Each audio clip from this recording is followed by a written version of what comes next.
DJ, darling, good morning. Hello, Rosie, and hello, Hi, listeners, and hello, listener. hi everyone. Welcome, That's a good way to welcome start. to Yeah, our episode, our first episode of Life and Death and Dirt, yeah, we episode made oh it. one.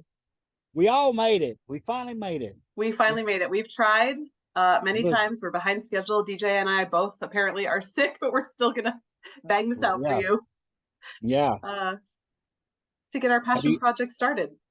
Yeah, that's it. Yeah, man. This is it. This is it. We're here finally. We did it. Yeah, feels good. Feels good. It does. So I'm your host, Rosie B. I some of you already know me, and I used to be an ER nurse. Then I worked as a hospice nurse, and now I just want to be a farmer and a burlesque performer and a podcaster.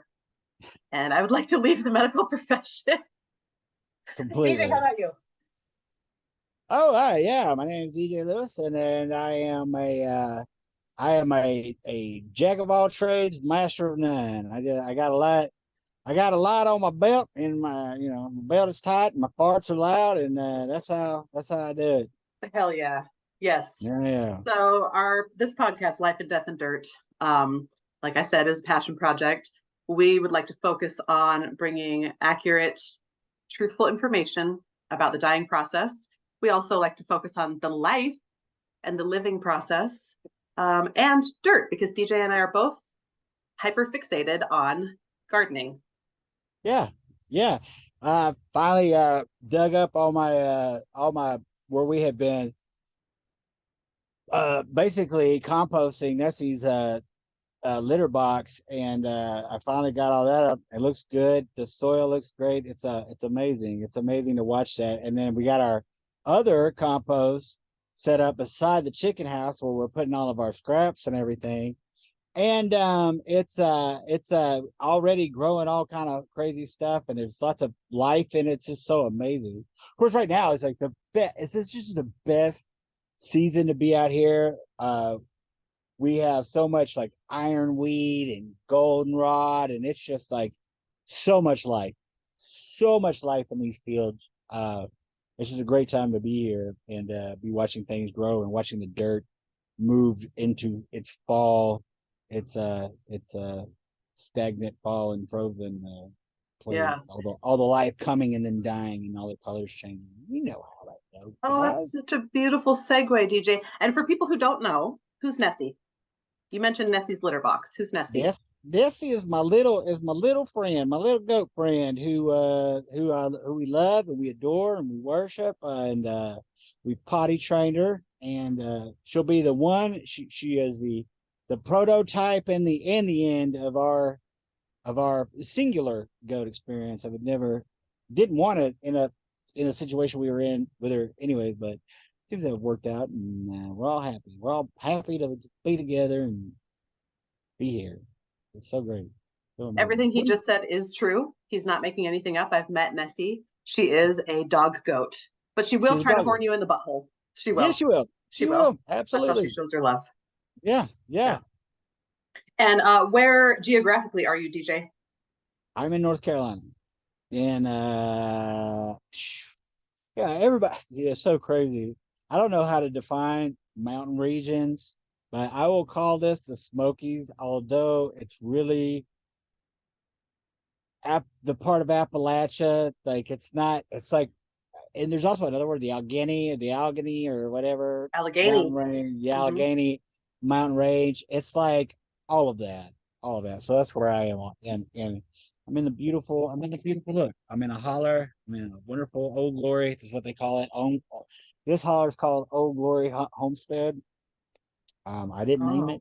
it, but oh yeah, but oh yeah, It is beautiful. it is beautiful. Yeah.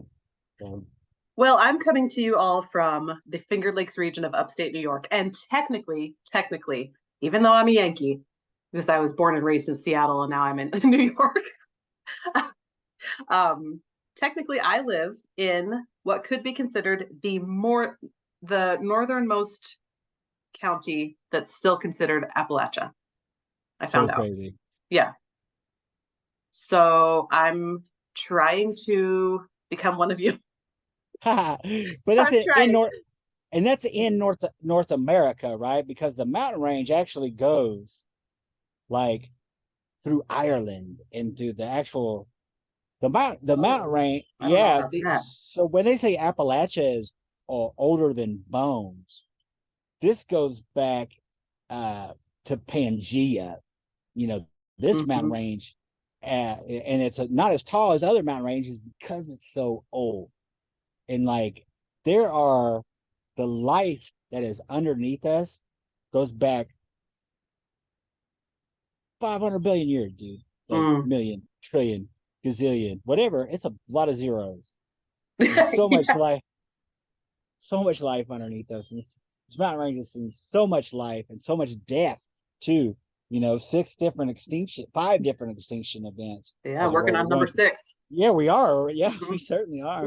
We certainly. But why wouldn't we? You know, and that's another thing. You know, going back into life, death, and dirt. It's like, why wouldn't there be this another transformation into the next thing? I mean, I think the real cool part about when you hear about mass extinction events and you look at them uh, throughout time is like each one has created a new, you know, just the beginning of the earth is insane, but like since that point where it was just gas and hot and just volcanic fucking car, you could, you know, from that point, how life has preserved and how we are here now, uh,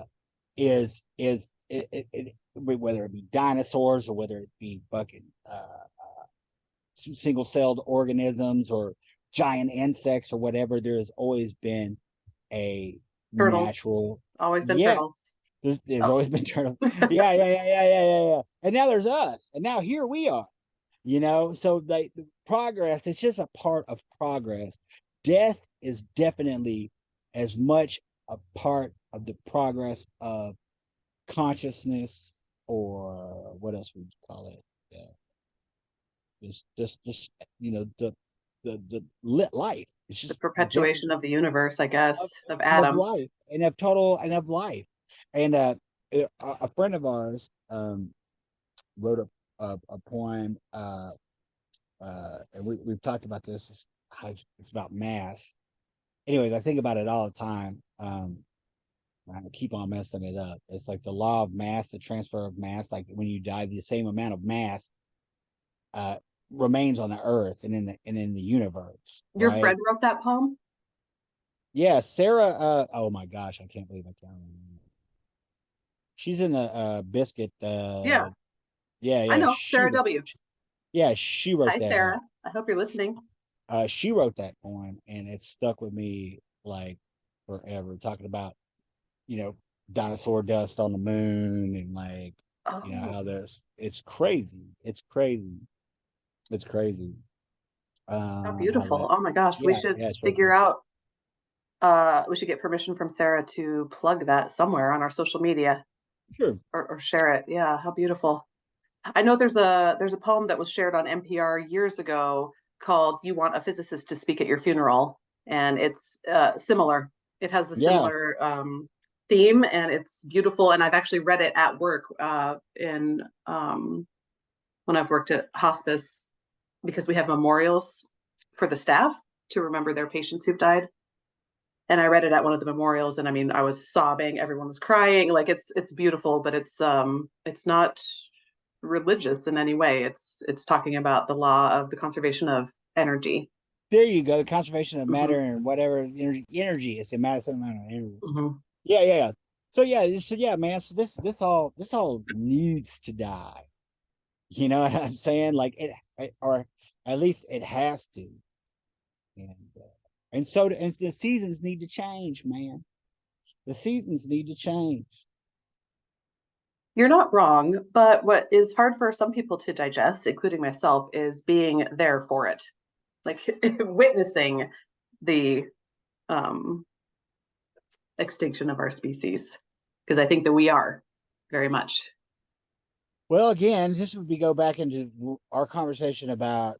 We had this conversation earlier about having well, what is this? This isn't death positive, right? Because we're just not woo woo frou frou. We're like, I don't like to consider myself a conspiracy theorist. I like to call myself a conspiracy realist. You know what I mean? Like, I do get into conspiracies, but it's like, do I think JFK was could have possibly been killed by our own was Oh it yeah. yeah, so it's Yeah, like, yeah, dude, yeah, of no course. question. Like 100%, the people at Lockheed Skunk Works, these type of people have access to like what they call is 0 point energy, which is free uh energy that is, infinite, and like energy sources. Tesla was they have, not Tesla, not Nikolai Tesla, not fucking shit, but That potato face guy. Yeah. yeah, but they had, I believe that Lockheed Skunk Works and like and probably GM and GE definitely have access to this stuff, and they are hiding it. Have they done it from reverse engineering spacecrafts? Do they do it just because, from scientific study, or or experiments, or like whatever? I don't know, but I think that that's that's a real, and they did it for profit, because if you put out if you take away people's dependence on fuel and oil, well, dude, that whole industry, like what happens then? Like the economies, what do the Saudis do? You know what I mean? What do they do now? Their whole empire. Well, how does that whole region react to that? You know, um, Welcome but I think everybody it's to the very first episode of Life and Death and Dirt. right. Sorry, I didn't mean to get in on that. But just say, okay, so a death realist, a death honesty, instead of saying that you're death positive or you're death negative or you're death neutral, because of all those terms. And like, it's so hard these days to like not put a label on something, because we're We so love used to to be, categorize, we eh, humans. and you feel like you have to today. Well, I Mhm. have to be on this team. I have to be on this team. Instead of being like, hey man, all these teams suck. I don't want to fucking play ball. You know what I'm saying? Like, what the people are, well, what about all of them? What about everything? You know what I'm saying? Why can't I just, anyway, I Okay, just so I'm think going to that, reel us back. Thank you, DJ. I yeah, couldn't have said it better myself. yeah, for So death. let's revisit the death positive term, because we've had conversations about this before. We call ourselves a death positive podcast, but we wish that there was a more neutral term. I said death neutral. You called it death honesty, which I really like. Mhm. Because death positive makes it seem like we have to be excited and happy about death, and like we're Yeah, not allowed to grieve or be afraid. And that's I think that would be doing a disservice to everybody. We want to be honest, because I know that I feel very strongly, I'm assuming that you do too, about informed decision making. I want people to have yes, the true information that they can get, so that when the time comes to maybe have to make hard decisions, they can actually make an informed decision. Um, in our society and our media, which I cannot stand, our media have yeah, done a major disservice in making yes, people think that the dying process and end of life process is way different than it actually is. So that's where the idea came from. But then on top of it, we hate millionaires, we're anti-capitalists, we love to garden, and what else? We both have the addiction gene. So yeah, welcome everybody. yeah, yeah, and it all fits together. It all fits together. Well, we will certainly make it fit together. Yeah, for sure. So what got you into the death, not the business of death, but certainly the what's the right word for it? What would you Hospice? call it? Yeah, Yeah. End of life care or death end care? of life care. Yes. Yeah. That is a good question. And sometimes people have really beautiful stories when they're asked, "Oh, what made you get into wanting to be a hospice nurse or hospice worker?" And they have beautiful stories like, "Well, my grandpa was on hospice and it was so helpful, blah blah blah." And I don't really have a story like that, but I've thought about it, and I remember when I was in nursing school they would bring in nurses from different specialties to come in and present to us, like throughout the year, throughout the time in nursing school. So sometimes they'd have like a labor and delivery nurse or an ER nurse. And I remember one morning leaning over to my friend and I was like, hey, what nurse is coming to talk to us today? And she was like, a hospice nurse. And I was like, oh, boring. Like I immediately dismissed it. And I was young. I wanted cool stuff, cool stuff like What's cool stuff? ER or whatever. ER, Oh, which okay. is what I did end up doing, which was horrifying. But anyway, so the hospice nurse came. And even though I had dismissed it, like, oh, I'm not going to have any interest in that, I was riveted. I was like locked into her presentation. And I don't even remember what she said. I just remember how she made me feel. I don't know exactly what she said, but something about her presenting about her experience as being a hospice nurse planted this little seed where I thought, ooh, someday I want to do that. I didn't want to do it right away in my nursing career, but I always, from that point forward, was like, ooh, someday I think I'd like to do hospice. So I went into ER, which is out of control. So I saw a lot of people die in that environment, which in the ER, a lot of times people are dying who weren't planning on dying, or it's like an acute emergency and you're trying to keep them from dying. And then moved into hospice work a few years ago. And so I've seen a lot of people die in that environment as well, which is usually much different than an ER death. Sure. And I could talk all about that, but I think that's going to need to be a Sure. whole other Yes. episode. Yeah. So that's how I got into hospice nursing. That one nurse that presented in nursing school just planted the seed that I thought, ooh, someday I think I want to do that. And a lot of people, when they find out that you've worked in hospice, they're like, oh, I don't know how you can do that. That's kind of one of the common sentiments that people say to me, which I appreciate. It's very sincere, and they really do mean it. Like, oh, I don't know how you can do what you do. And there's a few ways I respond to that, but one of them is I say, oh, well, do you have anyone in your family who's been a school teacher, or are you a school teacher? And usually everybody does. So they'll say, oh, yeah. And then I say, I could never be a school teacher ever. Like it just takes different people to do different, um, you know, roles in society. But also something that's interesting about being a hospice nurse is when you're working as a nurse in other specialties like ER or maybe ICU, or even surgery and like the regular medical surgical floor at a hospital, your ultimate goal is that you are trying to extend life and stop death from happening. Like that's the end all be all. And a lot of times, unfortunately, you can't stop death. Like we have all these treatments and medications that we do, and we do CPR and all kinds of medical interventions to try to keep people alive and keep them from dying. Mm-hmm. And even after you've extended all of this energy, both physical, mental, and emotional energy into people, sometimes they still end up dying. Mm-hmm. And so that I think can be much more taxing on a person than when you're working in hospice, where if somebody qualifies for hospice services and they've agreed to sign on to hospice, you know, and they know that they will come to the end of their life, and you're not trying to stop that process from happening. So there's something that's almost relieving in that you're not fighting death. And so I think that is a way that some people are able to sustain working in hospice, where you are surrounded by death, but it's a much different environment and a much different energy than when you're surrounded by death in the ER or the ICU, but you're trying to stop it at all costs. I hope that makes sense. No, it does. Yeah.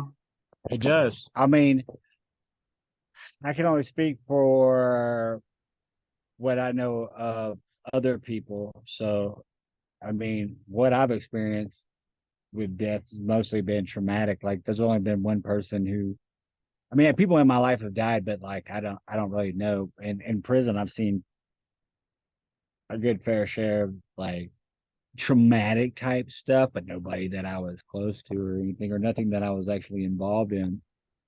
And just only my my stepfather who died, and he went pretty fast.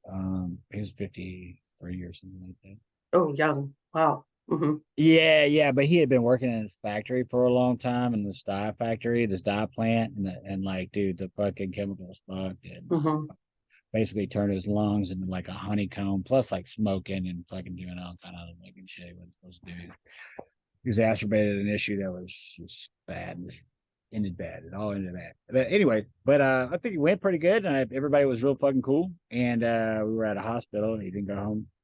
But so other than that, I could say dealing with the medical profession and death is the closest thing I can come to is veterinarian medicine with Andrea and dealing with her. And there's not really like, I guess probably there could be some hospice type stuff going on with animals, but I mean, you can have people come over and put your dog down or whatever, all that stuff. But what I'm really talking about is it seems like it's so much better, like if to be there for the comfort instead of being there, and especially dealing with the medical profession and the way that it it it it exists now under capitalism, where keeping someone alive or keeping something alive, um, that is suffering is like a whole nother. It adds a whole nother layer of pain and trauma to the situation. It just seems to me like I know I couldn't do it. I couldn't do either. I couldn't do it, uh, you know, with animals or with people.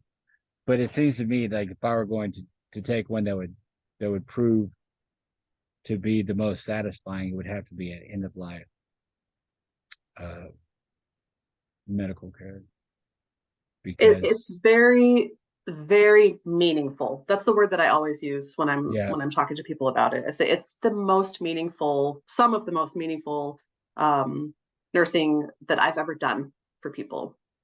And I think that that is what can help sustain doing this work, because it is sad.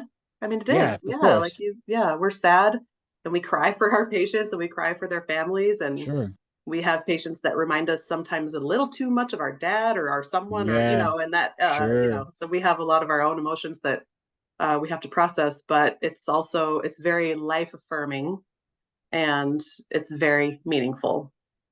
Yeah. sure. Sure. Right. And again, you don't also have to deal with like, do you have to deal with doctors and stuff like that?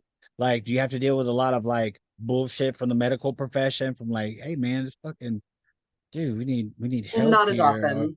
yeah, that's what I Yeah, imagine. yeah, not as What I often, but you'd be imagine. surprised. You would be surprised, which is this is part of my mission, is teaching people about their end of life options, because there are doctors who are Yes. very anti-hospice or are really afraid of it, or they're afraid to admit to their patients that their patients are coming to the end of their life as well. So we do get some doctors who are very resistant. Luckily, the newer generations of doctors who are being educated right now, like in medical school, are getting a little bit more education about end of life. But the previous generation of doctors and everybody before them, it was considered a failure. Like if your patient dies, you did not do a good job as a doctor. That was the ultimate, ultimately the message that they got. Oh my So God. right. And so for a lot of them, it could be really scary, or they could feel like a failure if they have to admit to their patient, Oh my God. that the patient's going to die. Whereas that's ridiculous to put that the onus on a doctor to keep someone totally alive in every circumstance, at every cost. But that is how doctors were trained up for many, many years. They're just starting to get more information and training about end of life. Oh my God. Yep. That's fucked. That's one of the things that's fucked. Yeah. So doctors, and I tell people a lot because I was a hospice nurse, like doing direct patient care, and then I became the charge nurse at this hospice for COVID, like a month before COVID dropped, and that was absolutely traumatizing. Um, and I wasn't even in the hospital, so I can't imagine the nurses and the healthcare workers that worked in the hospital setting. But now I have, for my own mental health, I've had to step away from the bedside and stop doing direct patient care, but now I do a lot of outreach and education. And Nice. one of the points I always hit on when I'm telling people, teaching them about hospice and their end of life options, is I say, okay, most people wait for their doctor to bring up hospice. But doctors, they don't mean to do it, but they refer people to hospice way too late, way too late for a person to get the full benefit of true hospice support. And so I try to educate people like, you do not have to wait for your doctor to bring up hospice to reach out to a hospice agency and learn more about what services they have to offer and if it might be something that would be right for you or your loved one. Because yeah, a lot of doctors, they wait until it's like, okay, there's no way we can keep this person alive. Let's call hospice and have them come in the next 72 hours. And Then they pass unfortunately, in a very painful, agonizing, terrible, awful. they can pass. So, if we get hospice on board, a lot of times we can get people to a comfortable place, but it's in a state of crisis. I mean, we're coming in and it's like, we're calling the pharmacy and we're calling the doctor and we're trying to get this person comfortable and we're getting the hospital bed and transferring them over. Whereas like if we had months ahead of time to get these things in place, it could have been a much more smooth operation for this operation. And it's got to be hard for the patient as well, just all of a sudden having all this changes. Like, okay, now you're fucked up. Now we got people come running around crazy, people freaking out. Like, that's not how you want to go. No. So yeah, unfortunately, doctors tend to, and this is nationwide. This is in New York. This is in North Carolina, across the entire nation. Doctors refer people to hospice way too late. But most people wait for their doctor to bring it up because that's what we've been trained to do, is just wait for our doctor to bring something up. What about instances where hospice is called too early? Oh, that's a great question.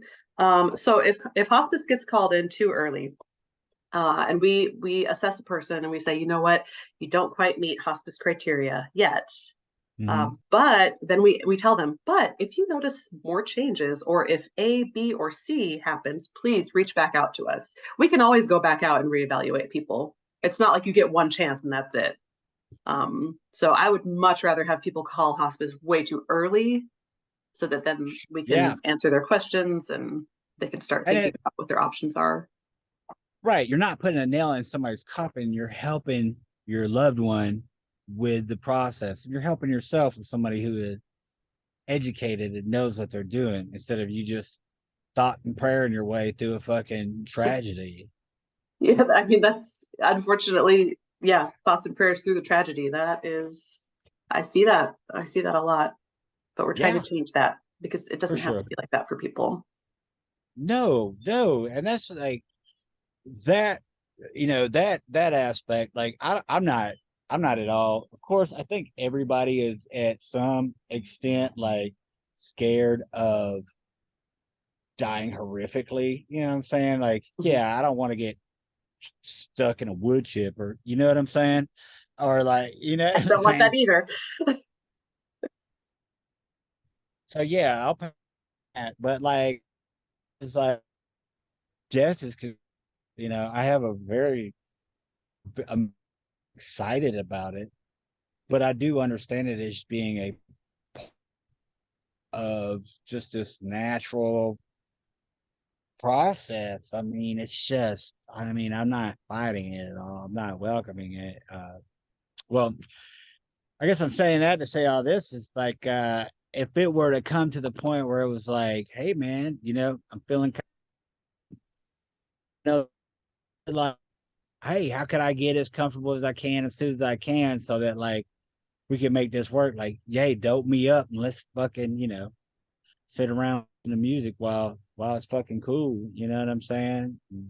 I guess. I don't know. It seems like that would be the choice. Not that I was making a decision to die, but I was making a decision to be comfortable. That is, oh, you just hit on so many good points. You cut out a little bit, but I was able to make out what you were trying to say, and I hope the listeners are as well. So, yeah, another way that I sometimes explain the role of hospice to people, because people have a lot of misconceptions. They think hospice comes in and kills you. A lot of people think that, like, hospice comes in and they give you morphine in order to make you die on purpose, which is not what hospice does. And if I ever did do that to a patient, I would have my nursing license revoked and probably be in jail. Okay. So hospice does not try to make you die. You qualify for hospice because you already are dying. But hospice Right. doesn't try to stop you from dying. That's where a lot of people have a hard time differentiating that we are not trying to stop death. We allow death to happen, but we also don't try to hasten death. So you're right. You're not choosing to die, but you're prioritizing other goals Right. in that scenario. Right. Mm-hmm. Right. And is there a way that an individual can, let's say I get diagnosed with cancer, right? Um, and they're like, all right, bro, you got like 3 months or whatever, 2 months, a month. Uh, can I just go ahead then and be like, and I don't want to take chemo or whatever because it's whatever, you know what I'm saying? Like Mm-hmm. I hear a lot of people doing that. Like anyway, is it can I go ahead and do that like off the top? Is it cool for me to like, or for an individual to be like, hey, as soon as I get this diagnosis, listen, here's a plan, and here's a plan that I want set out. Like I don't want chemo. I want hospice to be here at this point, at the point that could it be like at the point that I'm incontinent? I don't want to wait that long. Do I? Like when do you know? No, you want hospice sooner rather than later. So if Right. you or a loved one is in a situation where you know you have a terminal diagnosis, or they know they have a terminal diagnosis, which terminal diagnosis means that there is some sort of disease process happening that is going to lead to your death. That's what terminal diagnosis means. Hospice is designated for people who have a prognosis of 6 months or less to live. So that means that two medical doctors, and this is built into the like hospice admission system, so you don't need to worry about it. But two medical doctors both agree that this person most likely, if they follow the average disease path, will die within the next 6 months. So that makes somebody qualify for hospice if they're not seeking any curative treatment. Like in this example, Chemo. you said, yeah, you wouldn't want Chemo. chemotherapy. So at that point, call hospice right away, because they don't have to come in and do a bunch of interventions right off the bat, but it's a good idea to get to know them, get your questions answered, get your paperwork filled out. And then if things start to change and you do have higher care needs, your hospice team is already very familiar with you and has a lot more time to support you, instead of waiting until you're like, oh my gosh, I'm stuck in this chair and I'm pissing myself. Let's call hospice now and have them come in, which I've been that nurse many times when you have to run in and kind of take care of somebody who's in a crisis, which we can Right. do, but it's much better if we can establish that It relationship it way ahead seems of like, time. yeah, see, to me, it just makes more sense. It just makes more sense to do that. I don't know what, and I guess that's where people get the death positive, is to have an end of life plan and a plan for you and your family, um, because that just seems more appropriate. I mean, I just don't know how else to say it. We fight that idea, the idea that, oh, this is happening, this is happening. Well, no, oh, the Lord works in mysterious ways, or oh, they've got this and that and this and that. It's like, no, man, like fucking what? Like it's as hell to me that Jimmy Carter is still fucking alive right now. He's like still alive, man. Is he? He just I thought he yes. died. I Oh, he's thought on he did hospice. too. No, he's on hospice, right? He was. I Uh-huh. mean, is he? I mean, he was I just don't at some kind. know. I think. I mean, he might have been one of those that was in and then is out. I know, like took his brain tumor out, and then he was just seen at a folk festival, or not a folk festival, but some sort of like he was out with his wife, and they were at some sort of get together gathering here very recently. Uh-huh. Uh, He like could still be yesterday. on hospice. And you can still be He'd be on out and about. hospice and Yeah. be okay. Okay, cool. Yeah. I don't know why I thought in my head that you were just like at your house and weren't allowed to leave. Oh no, we want you if you can leave. I mean, that's what we want. If you want to leave, that's Yeah. the whole goal of hospice is to not only bring comfort, obviously, but increase dignity and quality of life. And so each hospice patient gets to choose what that means to them. Ah, So beautiful. so if somebody is like, hey, I really would like to be able to go to this festival, because I've gone every year, then hospice would intervene to try to help you be able to go to that festival. Like that's what we Mm. want. Yeah, we want people to be out living until they die, Right. not just like waiting Right. to die. Right. See, in my head, that was something that I had pretty fucked up. Um, You know why that was in your head though? It's mm, not uncommon that people have that idea in their head because hospice in general gets brought in so late so late. that usually the person they've known who's been on hospice was bedbound and not able to leave their home. But that's because hospice got referred far too late. What about, let's say you get a call to someone who's like indigent or without funds and need things such as diapers, or like how does Medicaid or Medicare or does anybody like just sheets and things? I not so much medicine, even though I am curious about how that works with a person.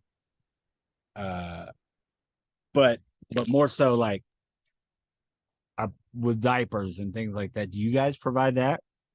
Some hospices do. The hospice that I've worked for is a tiny nonprofit hospice. It does not have the funds to be able to supply what we call custodial care items, which would be like Oh, okay. diapers or That's what those I was asking. absorbent pads. Yes, But if yes, we yes. do have somebody who cannot afford them, we're not allowed to do it, but we do. Of Like course you do. nurses, Of course social you do. workers, Of we course just you do. magically suddenly have packages of diapers that show up at the person's house, you know, Of and course. Of we're not course. supposed to That's do that, great. but we do. Right. But also we have social workers who are a part of the hospice team, and they can help people find resources to be able to get the supplies that they need. And then fundraisers, like anytime you bring up hospice, people are very I can't think of the vocabulary word, generous. If you say, oh, we're trying to raise funds so that we can, or we're having a diaper drive, an adult diaper drive, and people will be very generous in those cases too. So we'll find ways that we can get people the supplies that they need, even if it's not technically covered by the hospice or technically covered by Medicare or Medicaid or other insurances. And the hospice that I've worked for is most of our funding comes from Medicare. Hospice is actually a Medicare benefit. That's another thing that when I'm presenting in services to the public, is I point that out. Like this is a Medicare benefit that you are entitled to, and you have already paid for this. Like they take it out of your paycheck, you don't even get a choice. Your entire working life, you've had to pay into Medicare, and this is part of the benefit that you're entitled to. Utilize when the time is appropriate. Um, Hi, welcome back, DJ. Thank you. Thank you. Yeah, Yeah. we I lost don't know. DJ for a second, and I just was talking about Medicare. Yeah. Yeah, That's cool. That's cool. I think I got the gist of it. Um, but that's good. That's yeah. good. Oh, so the ending of that was that Medicare pays for hospice services, Medicaid does as well, and most private insurances. I haven't seen a private insurance yet that doesn't have a hospice benefit. I'm sure there's some out there. However, if somebody does not have any kind of insurance coverage to uh, cover their hospice services and they don't have the financial resources to cover hospice, we'll do charity care. Like we would never turn someone away from hospice for inability to pay for it. That's abhorrent in my opinion, Yeah. Yeah. and all of our opinions that work there. Sure. Yeah. You're asking really good questions. You're asking way deeper questions than I was anticipating for this first episode, but it's clear that you have a lot of, like a curiosity. And I think a lot of the questions you have are the same questions a lot of people have. Yeah, we're all gonna die. I mean, God willing. Yeah. Yeah, yeah, we are. And these questions, part of what I think is so important about having these conversations now is that these are hard things to think about. They're not always comfortable to think about it. But why do we wait until you're sick and in a crisis to then have to think about these questions and make these decisions? Like that's makes things even more stressful for people. So now is the time to learn about it, certainly, process it. certainly. It's a, it's a lot. It's a lot. I'm sure it's a lot for the hospice workers too. Um, but how much dealing do you guys have with doctors? Are there no doctors, or is there just like a doctor that comes in and is like, once a month, once a week, if there's a new thing going on with a person, or if there's like, or are y'all already prepared, bed sores, whatever possibility could happen? Are you guys already prepared mostly for? Sorry, I put the stupid, huh? To handle all of that. Oh no, you have the hiccups. Oh, I put a stupid Zen in my mouth. It always gives me hiccups. wait, what'd you put in Yeah, your mouth? this is called Zen.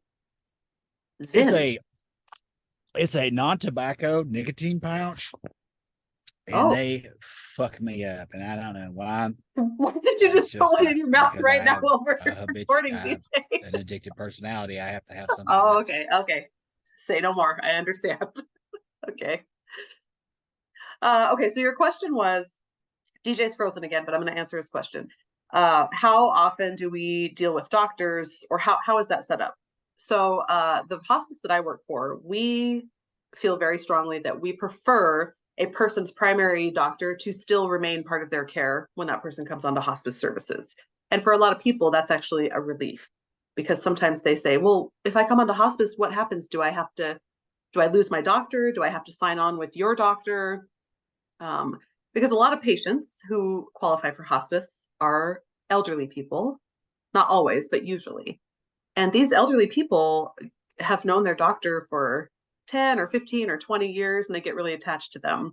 And so the hospice I work for says, oh, no, we actually prefer your doctor to remain a part of your care team, but we, the hospice team, will reach out to your doctor when we're noticing changes in you, or if you need a different medication, or if you need new, new equipment or new orders. Instead of the patient having to get dragged out and go try to visit the doctor and sit in the waiting room or sit in the pharmacy, that's like we try to bring the care to them. and that is that through the individual's insurance, or is that through the hospital?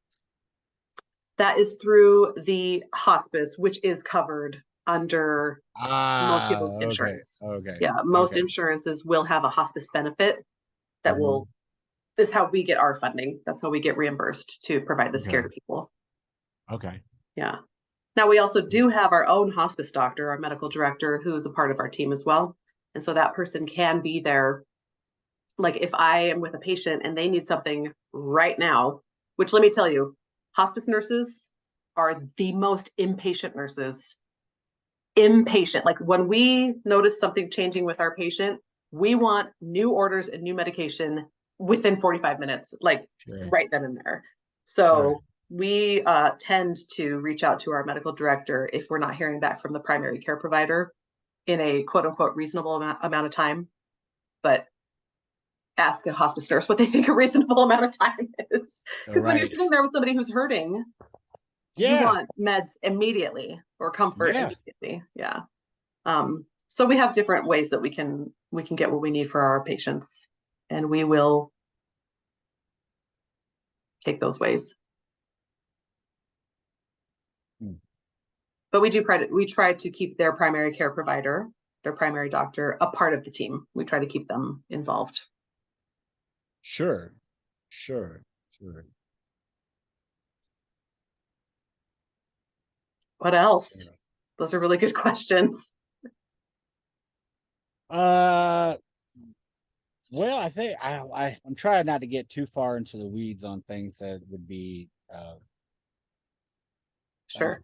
other episodes or things of that nature, because I have a lot of, after that happens, after your job is done, after the patient's pass, like, do you just pack up and go home, or well, how does that work? Mm-hmm. So hospice services, we are supervised by Medicare, so by a federal agency. So we have lots of very, very stringent regulations that we have to follow as far as like what services we offer. So hospice is one of the hospice service itself is required by Medicare, and then also bereavement services. So we have a whole bereavement team to support the loved ones of the person who died Right, of hospice after the death. right. And so that kicks in when a patient who's on hospice dies, at least this is how it works at my agency. There is like an informational, that information gets sent out to the whole team so that everybody knows, okay, this person died. And then that activates our bereavement team. And the bereavement team will then reach out to the designated loved one of that patient and offer what bereavement services we have available to support them. And some people are happy to accept that bereavement support, and other family members and loved ones are say, no, we're okay. But then we continually have mailings and phone calls and memorials and like perpetually throughout the years for people to have that support and camaraderie with others who've lost loved ones, and have that like the memorials for their loved ones as well. And the staff all go to those as well. We do. Do you guys have therapy? Is there a therapy or bereavement classes for you guys? Is there anything of mental health services for you guys? They do. Yeah. Our agency, we have once a month, we have uh, just like a little informal memorial with the staff members where we will say the name of every single patient that has died on our services that month. And then we How can, many is that? How many is that usually, I generally? don't, I don't know, 15, 20, 30. We're a pretty small agency. Ooh, Yeah, no, that's there's, more than I expected, though. yeah, we're pretty How small. many patients would you have? How many patients would you have at a time, generally? So a caseload for our primary nurses, which is what I started off doing, would be about 12 patients at a time. And that's nationwide. That's a very low number, which is why it's important to work for a nonprofit hospice, which is where I work at a nonprofit Yeah. hospice. The for-profit hospices will load you up with like 20 patients, 25 patients, and there's no, Wow. yeah, there's no way. So we would have about 12 people at a time. But then like some of those patients are dying, and then we're getting new patients. And so it's kind of perpetually staying um, around 12 patients for a caseload. And what was I talking about? Oh, the memorials. So yeah, we'd have a monthly memorial where we can say the name, ring a bell, light a candle for each of our patients. And then if we feel like it, we can talk. We could talk about that patient or what we learned from them, or how difficult they were for us. I mean, that's a real thing too. Sometimes, I think I mentioned it earlier, like I had a patient who he reminded me so much of my dad, who died several years ago unexpectedly. And I was like, this is really triggering for me to have this patient. He's so much like my dad. And that was not a good thing. Like my dad died Yeah. unexpectedly years ago. Um, and we were pretty much estranged, but even that affected me so much that I think Sure. about people who lose a loved one that they're close to and how that must affect them too. So there's a lot of space, at least where I work, to feel your feelings and be very vulnerable and feel supported in your emotions. And I think that's very helpful. That's part of what helps people be able to remain in some of this work, is having a really supportive, uh, very supportive colleagues. Yeah, totally.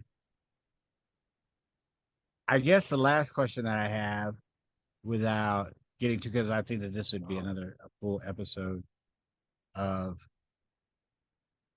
arrangements, funeral arrangements. Does hospice have any say, or do you ever help with that, your knowledge of the funeral industry, or do you guys have any kind of say in that, or do you just end up sometimes just by proxy, by being there, end up in that, by funeral arrangements and things of that nature? And We what would you usually, suggest to a person? yeah, we usually end up just by proxy. And actually, we have very, very strict policies that we are not allowed to recommend like certain funeral homes to people or Sure, recommend end of life, arrangements, because that could get into like a conflict of interest. But sure. sometimes people have questions and we're allowed to give them the information. Uh-huh.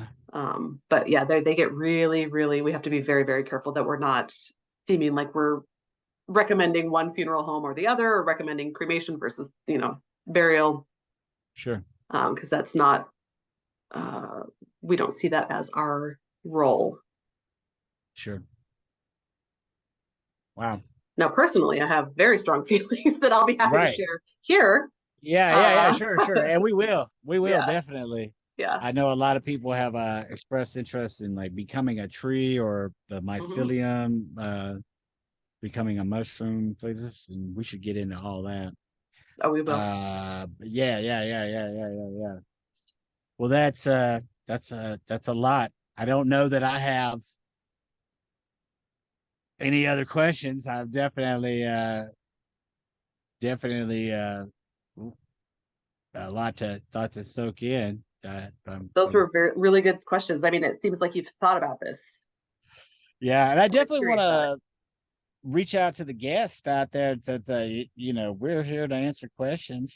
For anything you guys, if anybody has anything, then please add a comment, talk, and send us an email, or Yes, email, please or do. whatever, I message. I don't love know, however. So educating about this. Yeah. And answering yeah, sure, questions. sure, and that's why we're here, right? This is what this is all about. Wow. So for anybody who does have questions or feels like they would like to reach out, we are on Instagram at life_death_dirt. Yes, And that's about the only place we are. I told Twitter that's to all we fuck need to off. be. And Yeah, yeah, pretty much. Uh, yeah. Me and they too. I'm not can't. on Twitter. Yeah. So Instagram at life_death_dirt. You can message us there. Yeah. So yeah, we talked a lot about hospice and death. Now, what about life, DJ? What are you doing to feel alive these days? Oh, living. Yeah. Oh, okay, Uh, great. Well, thank you. as you can see, well, we've been baling a lot of hay. I don't know if you can see all the hay bales out I there. see We've them, been, those big round bales. Yeah, yeah, those are cut. deadly. Yeah, yeah, they are. I actually have there's a No, no, couple. let's not talk about it. Yeah. So, yeah, we have that going on, and it's just the end of the season and getting prepared for the winter. Of course, I live in an RV, so like there is this whole thing that happens during the changing of the seasons, where like all this preparation has to be made, and all this, and I like that. I enjoy it. I love it. I learn about construction. I learn about plumbing. I learn about all these things that I just lived my life without knowing, and now having to learn it and put it into practical use in order for survival is it's just. Just what? Oh no, he froze. Let me Oh, see if I can sorry. fill in. Oh, there we go. Okay, it's just what, DJ? Oh, it's just everything I want. It's just everything I want right now. I literally have Oh, everything that I want right now. I've never been happier, so I hate saying that, but no, that's beautiful. Say it more. Look at your face is like lighting up when you talk about it too. That's so sweet. Yeah, yeah, say more. yeah, yeah. Maybe you don't just need get to. just getting ready to die, you know what I mean? Some of us are No, already ready. no, it's crazy. You mentioned that video that you saw of me. I have been on TV a lot. I have been on a lot of stages. I have I have done a lot. I have done a lot of my time. And there's nothing that's ever been more satisfying or fulfilling than to be here with the people that I love so very very much, and in this place that I absolutely adore. And took a lot of fighting, but took a lot of learning. It's been there's a learning these things, these practical skills after a lifetime of not no. Of course, I was in prison, and when I went to prison as a child, they don't. There's no education in Georgia, so you're not going to learn any skills that you would if you went to a juvenile. They would teach you stuff. You go to school and stuff like that. Give you a trade, something like that.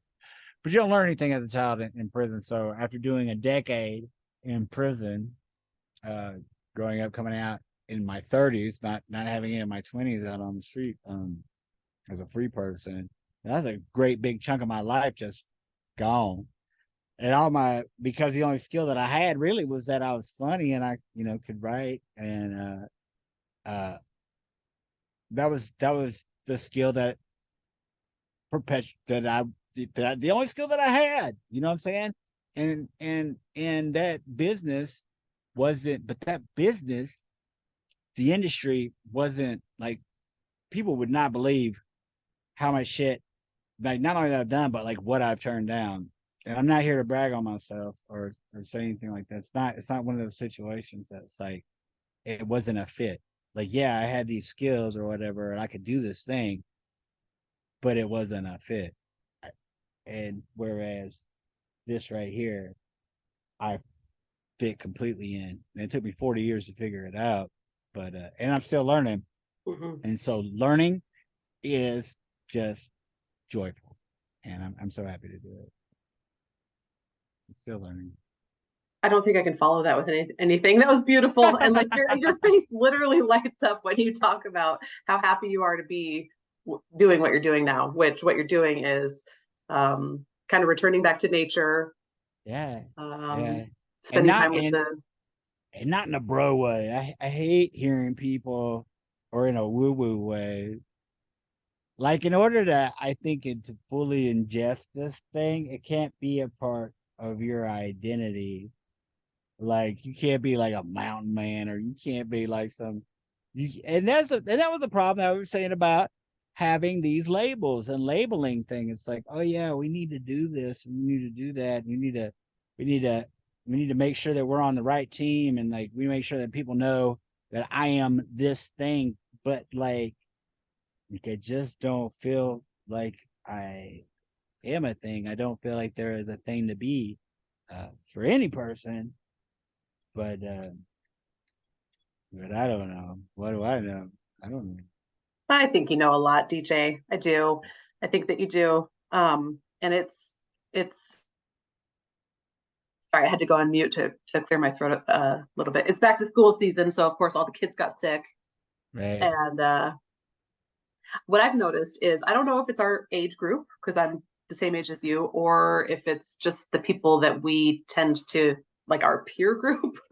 um, but there's a lot of people who are doing what you're doing and what I'm doing, and kind of becoming more interested in having gardens, or maybe trying to raise some animals, or maybe being connecting with nature a little bit more. And like you said, not in a woo woo way. There's people who are Yeah. very woo woo about it, and God bless them. I wish I was one of them. I'm not, but Yes. I do get the same kind of fulfillment, I think, that you get from yeah, like working in the garden and watching the garden soil come back to life Yeah. season after season. And Yeah. during when COVID really first hit, and I was in a not good place mentally, like really, really had a mental breakdown.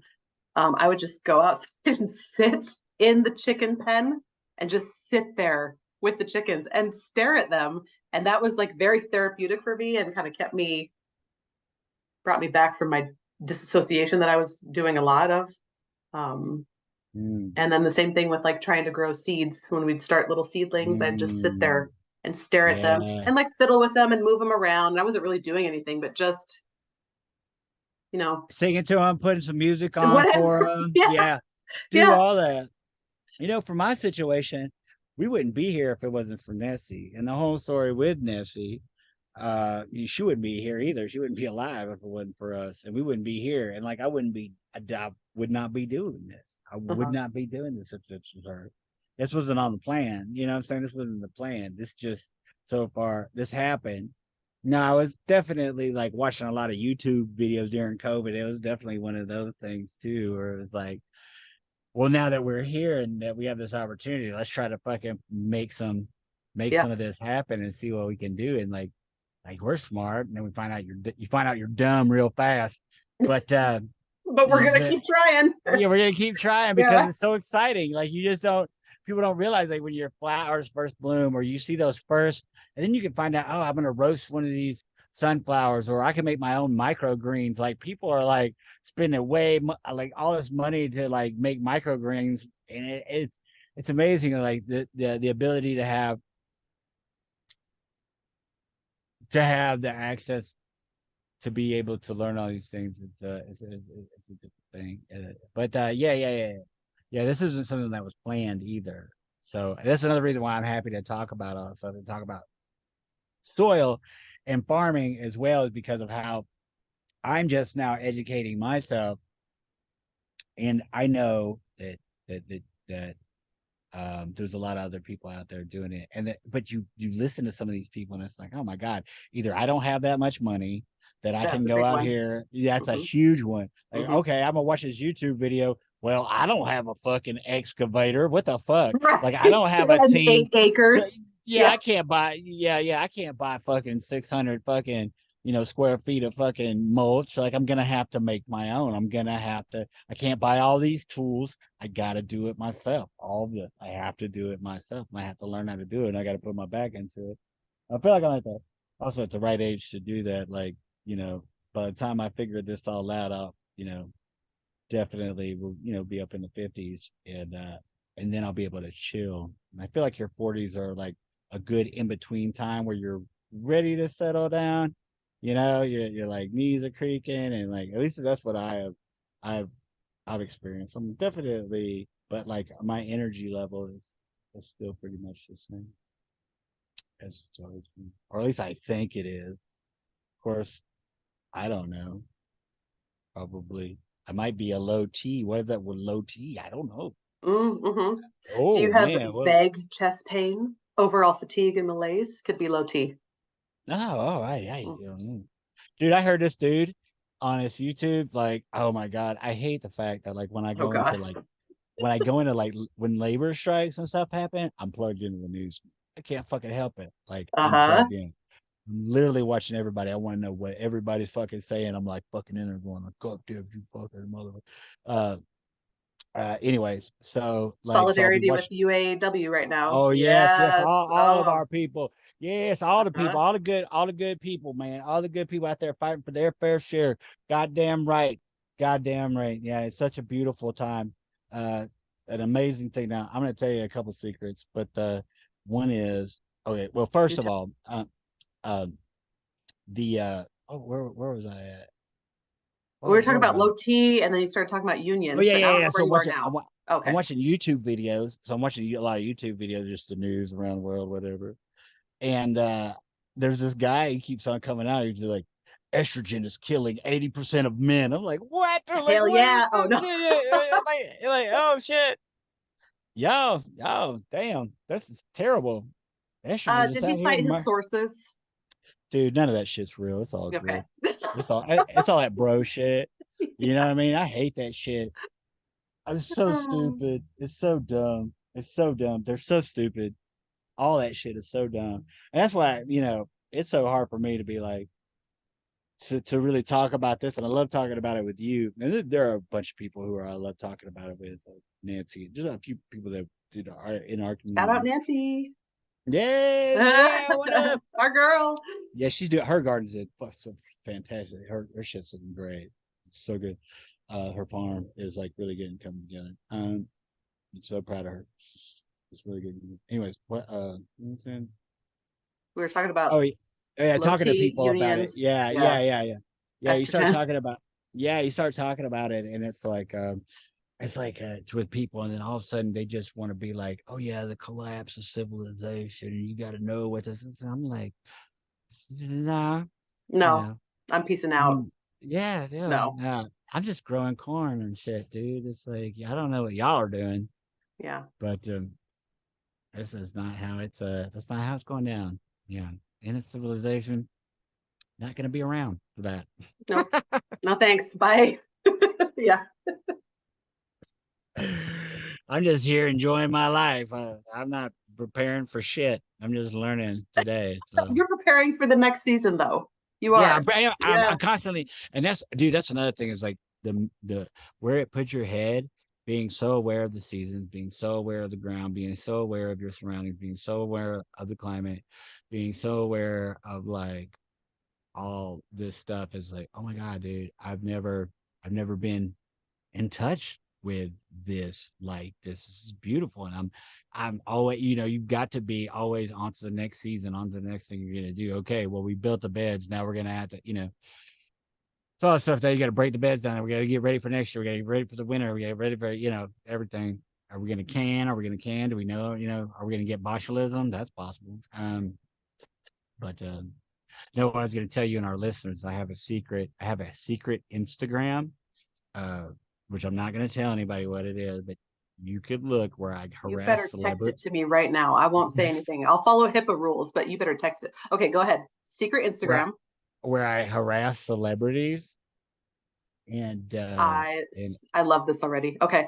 yeah. Uh-huh. So one of my favorite things to do is so we were talking about unions and how we put support unions, and everybody knows. And if you don't know, like the police are 100% like strike breakers. They are scabs, career strike breakers. They Yeah. work for the rich people. That's what they're there for. They are anti-labor by definition. Uh-huh. You know, They protect capital. That's it. That's what they serve and yeah, protect is yeah, capital. yeah, Uh-huh. yeah, yeah. So there is a country music person named Oliver Anthony who sings a song about uh the rich people in Richmond, and he cries about poor people having fudge rounds, Oh, and okay. he's like Yeah. This guy. he's supposed to be all this for the working class, and I keep on seeing all these pictures of him like posing with all these police officers, and Hell yeah. I Back the blue, brother. Ooh. I don't know what it is, but I never see him on a picket line. So I like to send that fucking picture to him like every day. It's like one of the first things that I do in the morning is I send him a picture and I ask him if he's a class traitor every day. Yep. I DM a picture of Do you him with think the he even police. understands what you're asking though? No, no, no, No. no. Mm-mm. Can't, no, no, and none of them do. I mean, that's the whole thing. It's like people are so like I will harass people online, like savagely. Uh, but actually, honestly, I've really stopped doing that so much. If it's not like, but I'll DM a motherfucker all day.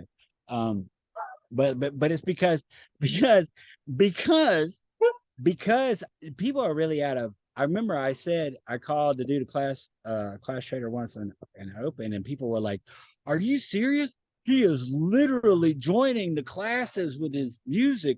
I'm like, man, you just like don't know, like you don't know, like you're so naive and like gone. You're like so gone, and that's the thing about arguing with people online and like doing it out in the open is like you're gonna get into conversations with people who are just so so lost, man. It's so sad. It's so I sad. wish I was one of them. Honestly, it seems like a relief to just be Yeah. unaware and think Have that like hope. Biden is good and Trump is bad and just like, Right. Just oh be have it just God, like that. I Just have it like wish. that. Dude, that's what's Yeah. so crazy. Let's talk about capitalism and stuff and like the fall of the just late stage capitalism is like so funny what's going on in the government right now with them shutting down and like this whole like inquiry into like impeaching Biden that's going with it. These people are fucking useless, man. Yeah. Number Oh, it's one, just theater. they're not gonna investigate fucking Biden for any of the corruption that they're doing because they're not interested in investigating for corruption because then they have to all be under investigation for corruption. Secondly, Hmm. fucking if you just like want to break it down just to the why that this impeachment is never going to happen is if you impeach Biden, then who you get? Kamala Harris. Freaking There's no top cop fucking herself. way. Yeah, Oh, yeah. And on top of that, and like, oh, I agree. That's on my, I agree with you on that. But for them, it's a black female. Man, are you kidding me? They would shit their pants. They would shit themselves stupid. They would lose their mind. It's such a fucking game. It's so useless. It's all falling apart. Good luck out there, ladies and gentlemen. Grow something good. Grow you something good. yeah. Thanks for tuning in. Thanks for tuning in. It's not going to get better. It's not. It's just not ever getting better. They're all lying to you. They're all in it together. It's like they think that it's the reason why Trump got fucked up is because he tried. I'm serious. The reason this motherfucker got fucked up is because he didn't want to play ball. He just wanted to play ball for him. He didn't want to play ball. Oh my God. And like, that's why you hear him say like some real shit. He'll say some real shit about the military industrial complex and stuff like that. He will. And people think he's like God for that. But it's like, no, he just doesn't want them to get his money. He wants to be able to control it. He just, you know what I mean? I do know what you mean. I know exactly what you mean. They're all fascists, y'all. They are. Start, No, I know they are. Oh my God. Start a garden. Start a garden. Yeah. Think And about get your ready. end of life wishes. Yeah. End of life wishes. So, okay, let's do this for next episode because I'm sorry. I got to go here soon. I think we've gone well over an hour. So, okay. Plenty. I'm just trying to beat the Christians to the store. Oh, yeah. But let's do this. Let's come up with some end of life wishes. End of life list. And then next episode we'll compare notes. What could end of life? Oh, what we would like for our end of life? Mm-hmm. Oh, gross. Okay, yeah, we'll do that. Gross. Wait a minute. You want me to think about my end of life? Hold on. We haven't gotten into that. Okay. Well, we have other stuff we can talk about too. Let's talk about that and the difference. The difference between, I think DJ was going to say the difference between soil and dirt, because I think people would be interested. Oh, here he is. Yes. So, DJ and I both are really into farming and gardening, but have only recently gotten into it the last few years. And we were laughing the other day because I said, DJ, how old were you when you learned that there is a difference between dirt and soil? And he said he was now, like not very long. Yeah. And that made me feel better because I just learned that too, just in the last couple of years. So we're going to talk about that. Don't feel bad about learning new things. Okay. Yeah. Do you need to go, or can I do one last thing? Yeah, go ahead. Okay. So the other evening, my husband and I went out to like this little cool lounge we've never been to before. And inside it has like exposed brick and all these little crevices in the brick. And people like write notes and roll them up and stick them in the brick. And so you're supposed to pick a note, read it, and you can like write back to it, respond or whatever. These are the notes that we picked. I did not set this up. This is the note that I picked, and I've got his note right here. So my note says, I think I am too hard on myself. Perhaps I cut myself off from enjoying life, being in the moment. I have a hard time with change. I don't understand it, and I don't always like it. Signed, a Sagittarius. And I thought, oh my gosh, I'm sure we can all relate to that. I feel like I want to write this person back. Okay, here's the one that my husband picked. It says, you'll find more inspiration in a glory hole. And then somebody wrote back, suck your own dick. Perfect. That was perfect. That was a perfect answer. That was great. Our date night, everybody. So that was great. I hope you enjoyed this episode of Life and Death and Dirt. DJ, thank you so much for your great questions, for your insight into how horrible capitalism is and all of our politicians. I agree with you 100%. And we will see you on the next episode, everybody. Reach out to us with your questions or comments at life_death_dirt on Instagram. And also somebody try to find Jay's secret Instagram and send it to me, please. There's not like a lot of open. It's just for like DMs and like harassing them. Just for harassment purposes. But yeah, I'll send it to you. Rock and roll. Rock and roll. Bye, everybody. Bye, y'all.